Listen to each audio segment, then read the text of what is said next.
തിരുവിതാംകൂറിന്റെ കുന്നിൻ ചെരുകളിൽ ആഞ്ഞു വീശിയ കാറ്റിനു പോലും വടക്ക് നിന്ന് വരുന്ന ഒരു ഭീഷണിയുടെ ഗന്ധമുണ്ടായിരുന്നു. അത് മറ്റാരുമായിരുന്നില്ല, മൈസൂർ കടുവ എന്ന ലോകം വിളിച്ച ടിപ്പു സുൽത്താൻ. അദ്ദേഹത്തിന്റെ കണ്ണുകൾ തെക്കേയറ്റത്തെ ഈ ചെറിയ രാജ്യത്തിൽ പതിഞ്ഞപ്പോൾ തിരുവിതാംകൂർ മഹാരാജാവിന്റെ നെഞ്ചിൽ ഒരു ഭയം കൊള്ളിയാൻ മിന്നിക്കടന്നു. എങ്കിലും ഒരു പ്രതിരോധം ഒരുങ്ങുന്നുണ്ടായിരുന്നു. മണ്ണും കല്ലും മരവും കൊണ്ട് പടുത്തുയർത്തിയ അറബിക്കടൽ തീരം മുതൽ മലനിരകൾ വരെ നീണ്ടുകിടക്കുന്ന കേരളത്തിന്റെ മതിൽ, നെടുങ്കോട്ട. ആർക്കും അത്ര പെട്ടെന്ന് കടന്നു ചെല്ലാനാവാത്ത വണ്ണം ചതുപ്പുകളും കുളങ്ങളും കുന്നുകളും അതിരുകളാക്കി കാൽപ്പനികമായി ഒരുക്കിയ ആ മതിൽ വെറുമൊരു കൽക്കട്ടായിരുന്നില്ല, അതൊരു രാജ്യത്തിന്റെ ജീവനും അഭിമാനവുമായിരുന്നു. 1789 ഡിസംബറിലെ തണുത്തൊരു പ്രഭാതത്തിൽ കാടിളകി വരുന്നതുപോലെ ടിപ്പുവിന്റെ സൈന്യം ആ കോട്ടയുടെ മുമ്പിൽ നിലയുറപ്പിച്ചു. 20,000-ത്തിലധികം വരുന്ന പടയാളികൾ, തോക്കുകളുടെയും പീരങ്കികളുടെയും ഭീകര ശബ്ദങ്ങൾ. ടിപ്പുവിന്റെ മുഖത്ത് വിജയമുറപ്പിച്ചൊരു ചിരിയുണ്ടായിരുന്നു.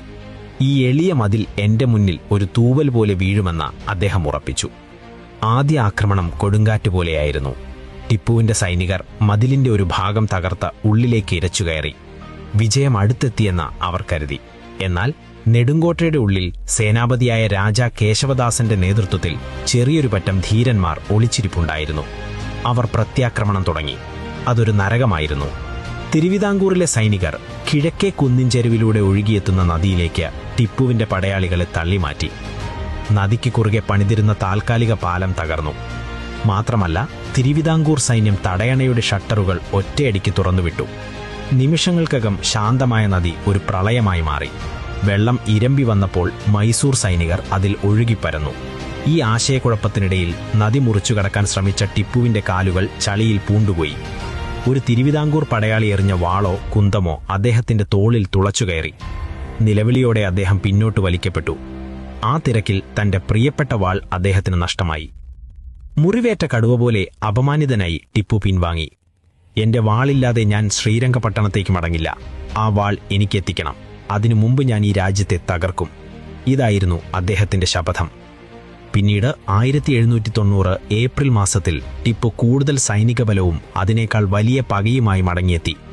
ഇത്തവണ അദ്ദേഹത്തിന്റെ കണ്ണുകൾ കോട്ടയുടെ കിഴക്കേ അറ്റത്തെ അത്ര ബലമില്ലാത്ത ഒരു ഭാഗത്തായിരുന്നു.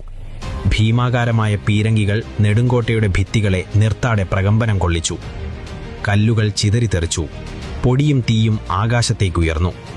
അവസാനം പ്രതിരോധങ്ങളുടെയെല്ലാം നെഞ്ചു തകർത്ത് നെടുങ്കോട്ട തകർന്നു വീണു.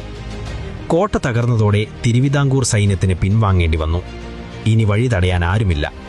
ടിപ്പുവിന്റെ സൈന്യം ഒഴുകി നീങ്ങിയത് ആലുവ, അങ്കമാലി, തൃശൂർ തുടങ്ങിയ പ്രദേശങ്ങളിലേക്കായിരുന്നു. ഗ്രാമങ്ങൾ കത്തിയെരിഞ്ഞു, വിളനിലങ്ങൾ നശിപ്പിക്കപ്പെട്ടു. തിരുവിതാംകൂറിന്റെ കിരീടം ടിപ്പുവിന്റെ കൈകളിലെത്താൻ അധികം ദൂരമില്ലായിരുന്നു.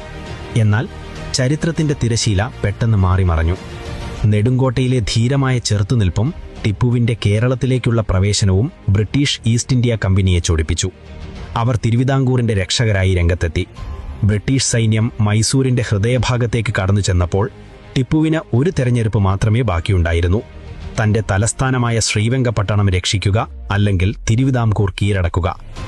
തിരുവിതാംകൂറിലെ താൽക്കാലിക വിജയം ഉപേക്ഷിച്ച ടിപ്പു സുൽത്താൻ തന്റെ സൈന്യവുമായി മൈസൂരിലേക്ക് മടങ്ങി. നെടുങ്കോട്ടയുടെ പതനം ഒരുപക്ഷെ ടിപ്പുവിന്റെ തന്നെ സാമ്രാജ്യത്തിന്റെ പതനത്തിലേക്കുള്ള ആദ്യ ചുവടായിരുന്നു.